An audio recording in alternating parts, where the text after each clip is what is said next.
Welcome to Sexpertease, the podcast that dives deep into all things sexual health, pleasure, and empowerment. I'm your host, the Erica Rivera, a passionate sexual health educator and victims advocate. Our motto is keeping your relationships exciting and your love lives safe. Today, we're thrilled to have Dr. Maria Dowling, strategy consultant, keynote speaker, and transformational coach, join us. She's the founder of MD Consulting Company and Cedar Bridge Foundation. Get ready for an enlightening conversation that will hopefully educate you. Welcome, Dr. Maria. Hi, Erica. How are you doing? I'm doing great. Thank you for joining us today. Oh, it's a pleasure to be here. I'm excited. Yes, this is going to be a really amazing conversation. I would love to hear more about what you do in neuroscience, especially when it comes to our conversation today with sexual health. How can understanding the brain help couples keep their marriages exciting? So our brain is such an important organ, and it's responsible for our emotions. So when we look at marriage or any relationship, intimate relationship, it's responsible for love, it's responsible for attraction, empathy, commitment, marital satisfaction.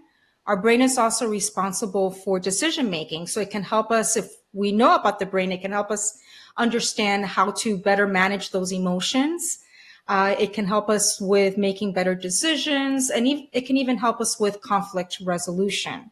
So it can definitely help enhance a couple or a married couple if you learn how you can leverage the brain in those different areas of the brain. You know, a lot of people don't think about the brain as being that main organ that kind of controls those emotions. And so, really, what about communication? How would the brain influence the way we communicate with our partners, the way we regulate those emotions? Yeah, I mean, such a great question because, as you know, as a sex expert, and as you know, communication is so essential to Absolutely. any relationship, Yes. whether it is dating, whether it is friendship, whether it is marriage, even within the workplace. Communication is a must. What I have found is that oftentimes we may communicate based on our emotions. And not many people know that when we are in that emotional state, an area of our brain called the limbic system gets really heightened, and it releases hormones such as cortisol, which is a stress hormone. When that happens, the brain, or the part of the brain that is responsible for decision making, logical thinking, reasoning, doesn't work as well. So when we communicate in an emotional state, we're not going to be the best communicator.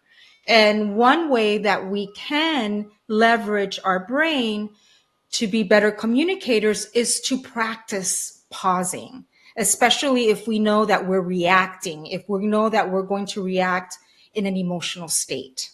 Right, right. Yeah, we're definitely quick to react when it comes to emotion. I think communication is probably one of the most important aspects of intimacy. And like I said, I don't feel like people normally think of the brain as the main organ when it comes to intimacy. You know, we immediately think about the reproductive system as opposed to thinking about the brain. So that's why I find this conversation so fascinating. And it's not just communication between couples or understanding the brain for those type of marital situations, but for our single listeners, you know, how can understanding neuroscience help them stay safe and make better choices in their dating lives? Well, understanding that attraction, for example, is chemistry, and understanding that we need to allow our brain to go beyond the chemistry into more of the bonding. And the way that we bond is by getting to know the individual. So it's important that as a single person, when we get that excitement, when we get that gut feeling, that is really hormones that are released in our brain. So for example, oxytocin, which Yes. is the love hormone, that's released. And basically we are responding to the chemistry. And chemistry is not what's going to last for a long time. Bonding is, and Those that takes time. those darn butterflies. And speaking of butterflies, I mean, many singles, they often struggle, you know, distinguishing between a genuine connection and infatuation, like you're talking about, those that oxytocin, gets you riled up. And but it's not going to last. It's not That's not a lasting feeling. So, how can you navigate this? Well, again, time, allowing for time, not making a decision. It goes back to an emotional decision, right? So when we make decisions that are based on emotions, it doesn't not necessarily is not the best way to make a decision. There are Right. times when it is a good way to make a decision, but oftentimes it is not, especially when it comes to a relationship where we're talking about attraction, bonding, long lasting bonding, relationship. That takes time and it takes effort. And that can be challenging for someone perhaps who's single, young, who has those butterflies and they want to make decisions based on those butterflies. And for me, I think it's important that step back, enjoy the butterflies, but wait. And so that actually reminds me of something totally off the cuff, but we talk about love at first sight. Do you have any opinions on that? Well, it's interesting you say that because I personally, I think I fell in love with my husband. It was love at first sight. So, Aw. I knew it from the moment that I met him, and he put his hand around me Mhm. or his arm around me. I felt very safe, and Oh, I did get those butterflies. I did not respond right away. I didn't react. We waited 3 years to get married, yeah, but no, that's yeah. amazing. Yeah. Believe me, I think I probably, and he probably wanted to get married before 3 years, but we waited. We got to know each other. Right. We got to see if we were compatible, needed to establish that bond, see his personality, my personality. Is this something that we had the same core values? Are we working towards the same goals, for example, same vision of our life in the future? So all these things are important in addition to the butterflies because we can't overlook the chemistry. Chemistry is very important as well.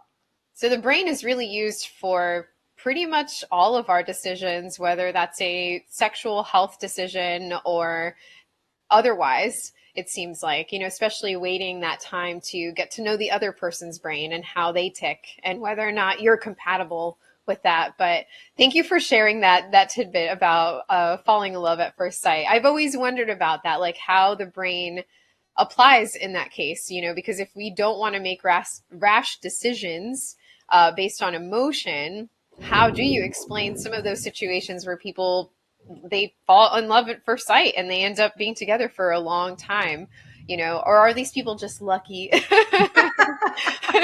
there may be a little bit of luck in you there know as well. But I mean, love also evolves throughout our relationship as well, right? So love can start with those butterflies and you have a love that is young and as you get older, it's still love, but it evolves because you experience things together and you have the same experiences. And if you look at the brain level, those experiences is a connection, right? You have that Right. connection that you can share with your significant other, which is very important.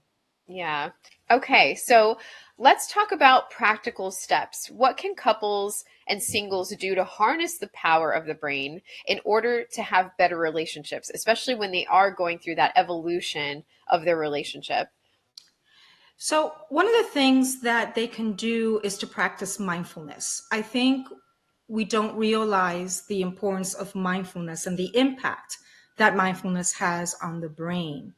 Mindfulness, it can be, mindfulness can be many different things. Mindfulness for me is, for example, running. Mindfulness allows me to have that space and that relaxation that helps me disconnect. For other people, it may be yoga. So being We know we able, know what mine is. Belly belly dancing. dancing.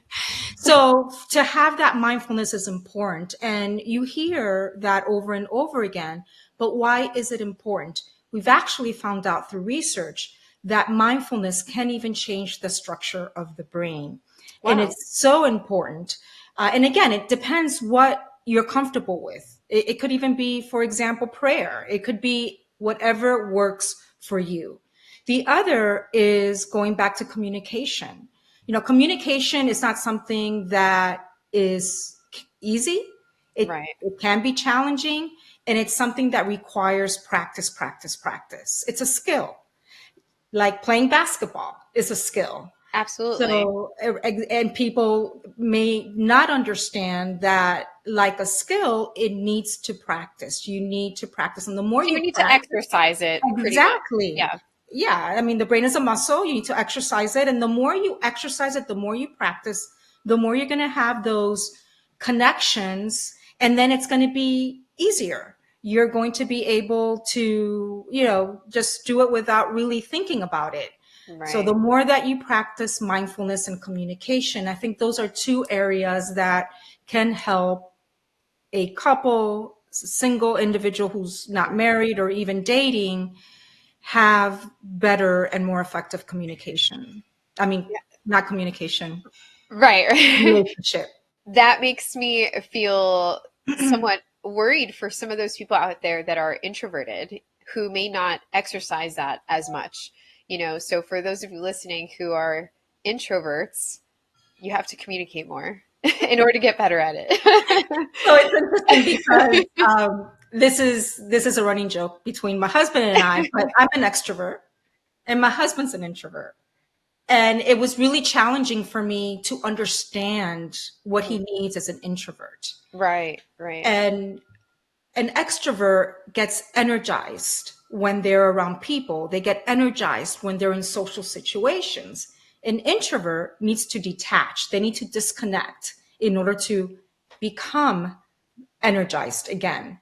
So for a while, I thought my husband was detaching for other reasons. Mm, When I realized it was really that I was an extrovert and he is an introvert. So understanding something like that within a couple is very important, is essential, to have that understanding, right, again, at the brain level as well. right, right. I feel too, is it a new study as far as like mindfulness being able to change the brain? Because I always thought at one point in my life that you couldn't change the brain, if that makes sense. Um, It does. It does. But when we're talking about the brain structure, we're talking right. about the connections, Okay. right? We're talking about the connections that are made within the brain.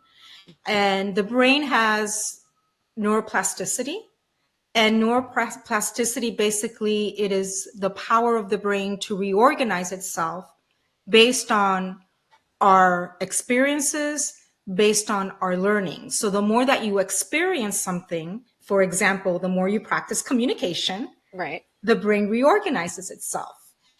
The Okay. more that you do meditation, the brain reorganizes itself through neuroplasticity. So that's what I mean by changing the brain structure as well, is that connection between the brain, the different parts of the brain. Okay. That is so fascinating. And it makes a lot of sense now when I think about some of the couples that I've worked with, some of the people that I've worked with too. Not everyone is having a positive experience in their relationship. Not everyone is coping in the best ways with certain negative things happening in their relationship. So I guess it would make sense that if you continue coping, let's say in a negative way, you're restructuring your brain to get used to that pattern as opposed to wanting to do something positive like dance, like you said, meditation, things like that. So now that makes a lot more sense to me. Is there anything you want to elaborate on as far as that's concerned? Like when you get your brain into the pattern of coping negatively with certain things? I- you know, it's great that you pointed that out because patterns, habits, Mhm. very similar. And if it's the idea of breaking a pattern or breaking a habit, it's important that we give ourselves grace Mhm. and be able to not understand that that pattern and that behavior or that pattern and that habit is not going to change immediately. It requires, again, time. Right. It took time to develop. It's going to take time to undevelop. Mm. So it's important that to be patient and to practice the positive skills, the positive patterns, and eventually your brain will Right. pick it up. Restructure. Yeah, Exactly. and for those of you listening, obviously we're not talking about anyone that's been diagnosed with a mental health ailment. We're speaking in general terms of, when you're getting used to a negative habit. So when Dr. Maria talks about restructuring the brain, the more you practice communication or mindfulness, you're restructuring in a positive way. The same thing could happen if you are getting used to negative habits. And it's really great that you pointed out it does take time. We do need to have grace. And I think it's important that when you're in a relationship, that your partner understands what you're going through if you're in that position, so that they also have the patience to be there for you. Because it's not easy. I'm sure it's not easy to have a partner going through that, especially if you have a different way to cope than they do, and being able to understand that, similarly to like you and your husband being, extroverted, introverted, and you learning his needs versus him learning your needs as an extrovert as well. It goes back to communication, right? So Absolutely. if you're experiencing that, it's important to communicate it with your partner, because we can't read minds, and we need to be able to let our partner know what we're thinking, what we're feeling, simply just for them to understand. Because they may believe that your behavior is happening to go against them Right. or having to do with them, when maybe it is not. So it's important to have that communication. And oftentimes you do have that communication, but there's one important aspect of communication that sometimes is the hardest, and that is listening. Because Yeah. we can tell someone and we can talk with somebody, but we forget to listen. And listening is very important. And also listening to the nonverbal cues Yes. as well, because we need to not only listen to the words, we need to listen to those nonverbal cues that the other person is telling us. Sometimes, Yeah. Yeah. What's the quote again? It's listen to understand, not to respond. correct, correct. And sometimes, we're when I'll give you an example with the relationship between my kids. If I am saying something and they're talking over me, well, you can't listen.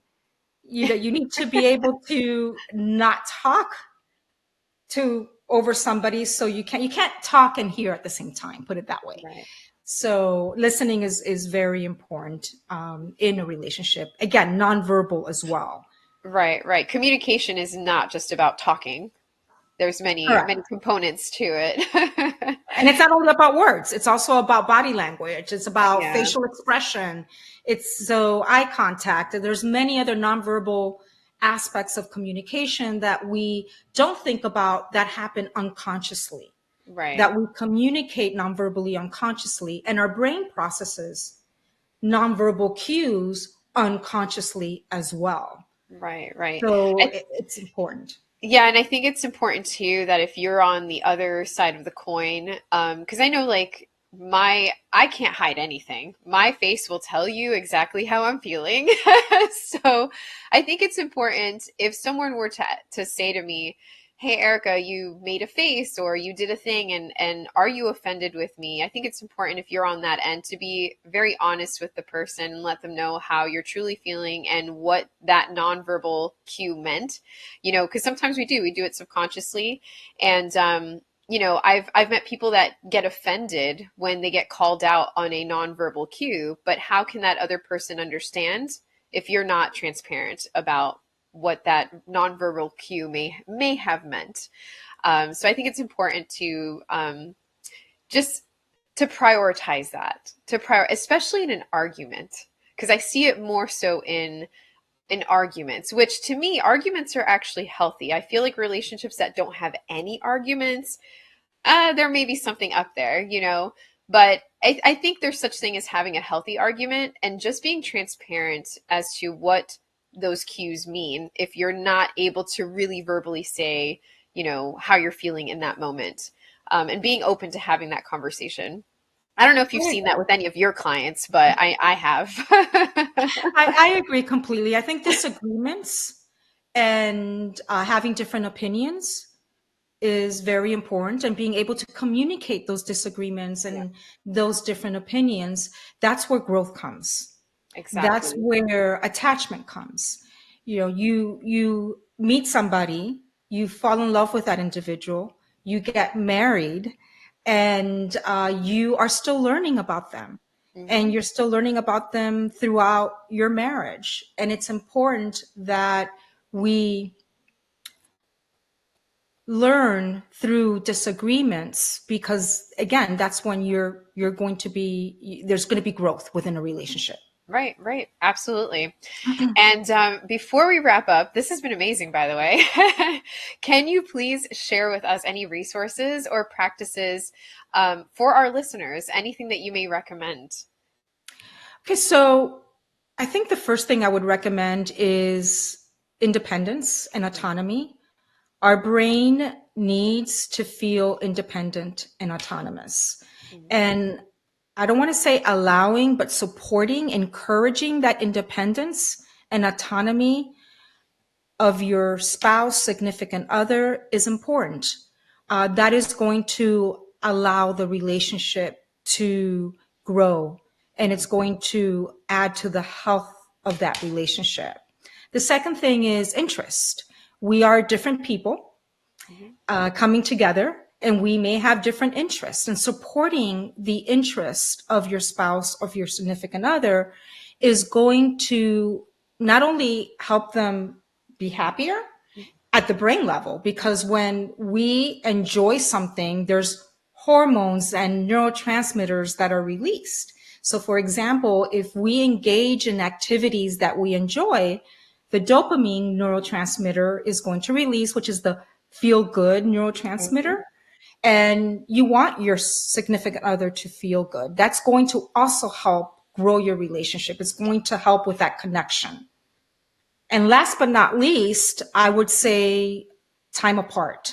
Mm. I think we need, I'm not saying years or Right, weeks, but right. time apart, Right. allowing your spouse to have their time, their space. Kind of goes with independence and autonomy, and it goes with interest as well. You know, Yeah, so, and supporting, also going back to the interests, supporting those interests. yeah, Perhaps if your spouse and you do something together, a hobby together, that can lead to connection, yeah. to a deeper connection. I think those are the three things that I would say are important that I want to share with your audience. I think that's a great point. Each of those practices are great in terms of, and maybe we could do this in a second episode together, but when it comes to sexual attraction too, I've had couples come into my office and they may not have had sex in a long time or have had that intimacy. And, I come to find out that maybe their spouse has not been supporting them or has not been engaging in activities with their spouse that their spouse cares about. It ends up being a little one sided. And I know no relationship is perfect, but we all go through those ups and downs.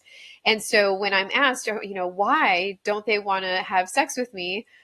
Well, if you've been very negative about a hobby, perhaps that they're very passionate about, and you're like, I don't like it, I hate it, I don't want to go, like the attraction isn't going to be there, obviously. So it's really great that you brought up that point, how important it is to support your partner because you want to see them happy, even if it's something that you aren't necessarily very fond of. So I think that's really great that you brought that up, and I would really really love to have you back. And in the meantime though, how can our audience get in touch with you? I'm sure that they would love to pick your brain a little bit more. So my website is www.mdconsultingcompany.com. Okay. My email is drmaria@mdconsultingcompany.com. That would be the best way to get a hold of me. And you can also follow me on social media as well, which it's at MD Consulting CO. Perfect. And for our viewers, we have her website down there. So make sure to visit the website, follow on all the socials. And this has been a great conversation. I honestly can't wait to do it again. Um, thank you. Just thank you for being here. Thank you for that time. Thank you for the opportunity. I love it. And for our listeners, thank you so much for tuning in to this episode of Sexpertease. We hope that you found it as informative as I did and enjoyable as I did. And until